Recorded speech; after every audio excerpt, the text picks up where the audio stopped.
MovieWeb.com.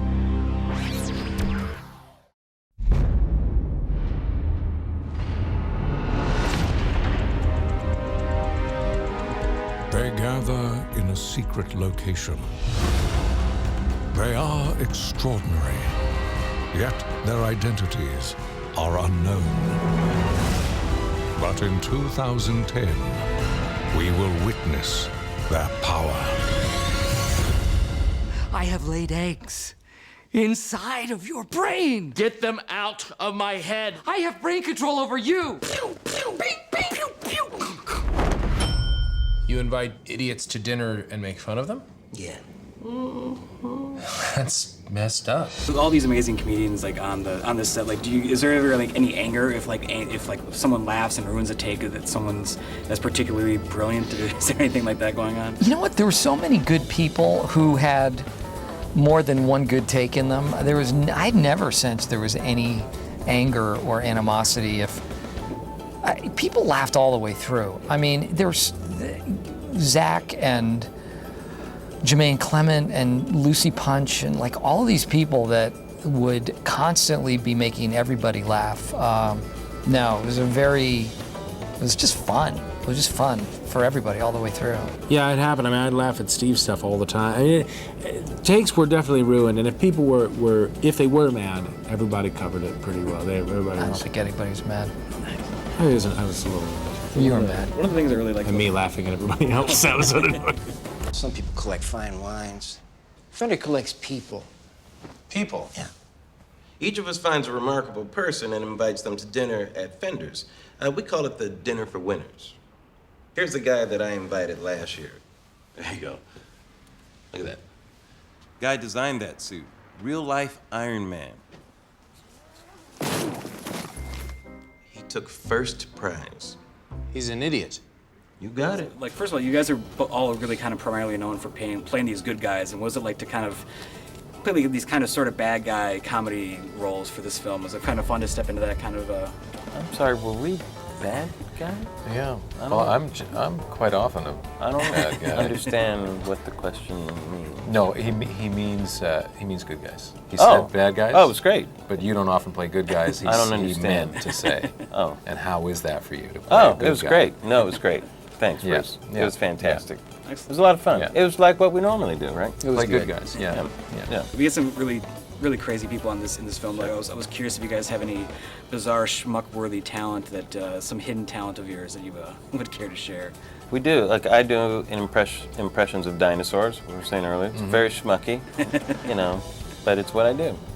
Very nice. You can see it if you want, but then we won't do anything for the rest of the interview, Exactly. and I'll laugh for half an Yeah. hour, which would happen this morning. I do a dinosaur thing too, but it's a petrified dinosaur thing. So it's just I just kind of lie. He'll do like an active thing. Yeah. I'll just lie I do there a T-Rex. in an ancient Or shape. velociraptor. Just play like the fossils, perhaps. Or? Yeah, that's what I'm saying. I would play a fossil, Right. It's like but I play it right to the hill. He's good. Nice. And I can do it for a long time. Where are you from? We are from Switzerland. Barry, you know what? We're going to focus on business right Switzerland. I love Switzerland. It is one of my favorite countries. I love your army knives with the toothpicks and your cheese. Does the cheese come out of the cow with the holes? Our countries are not enemies. They are friends. We are friends. You have been to Switzerland? No, but I have a friend who drives a Volvo, and I speak a little of your language. Heard if he said there, tired of heard if he. So the film had been developing for quite a while before you came on board. So like, what was it that you kind of initially saw in this film that made you really jump out at you that you wanted to come and direct it? Yeah, I loved the hook so quickly. I just thought I like stories about deluded characters, and Steve's character's delusion was that optimism will get it done, and I actually believe that that's how optimism is an undervalued approach to things. It's the pessimists are always right, but the optimists are the ones that get it done. And Paul's delusion that success and being a winner is what's going to get it, make you happy, and that somehow he judges anybody who doesn't have his point of view and judges a Steve character as a loser and an extraordinary person worthy of being made fun of.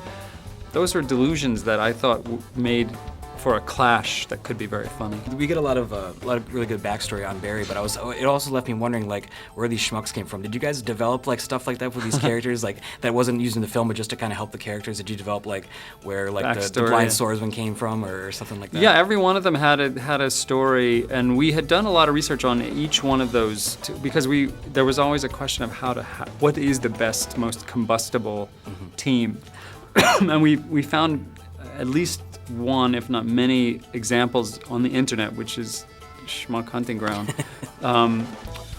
to back it up. And it always came from me from a place of I like people and admire people who devote themselves to something. So schmuck was always in quotes because the guys who think they're normal are the real schmucks, and the people who have found a specific way of amusing themselves and a specific way of coping with their own loneliness, whatever, they've actually pulled it off. They're the happy ones.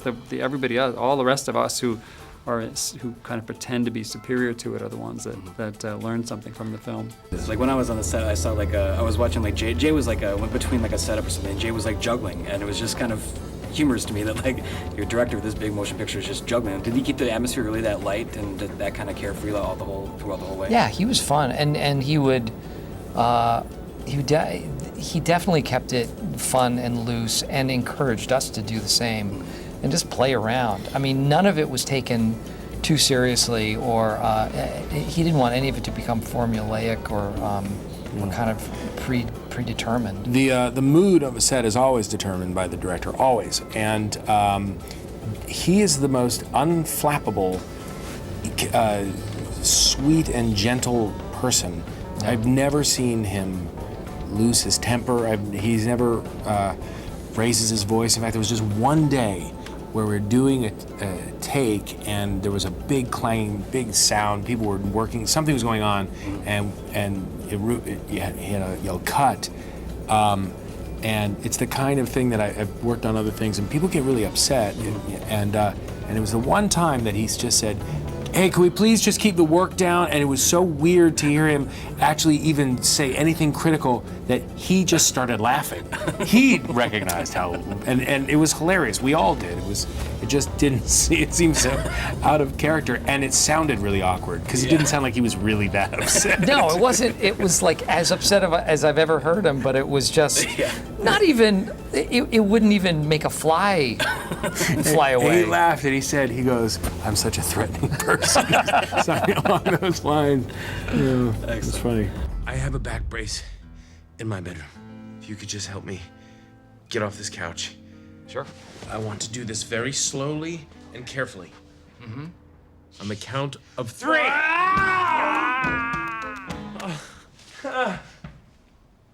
All you. All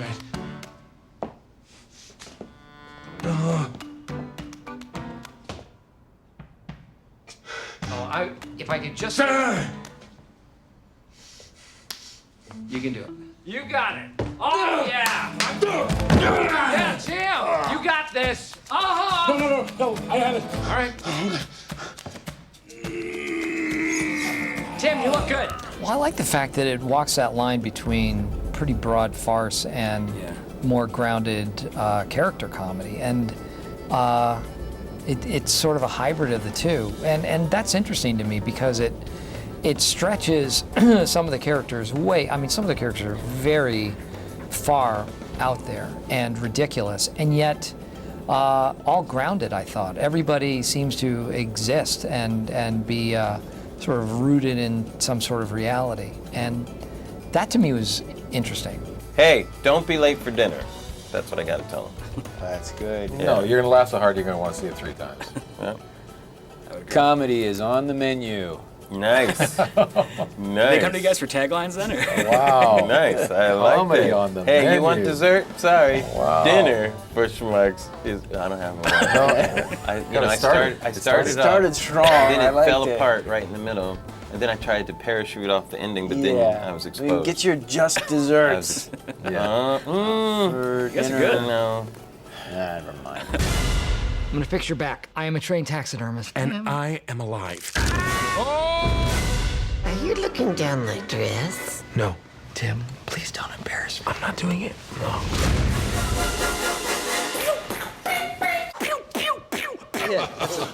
Oh no! Best dinner ever.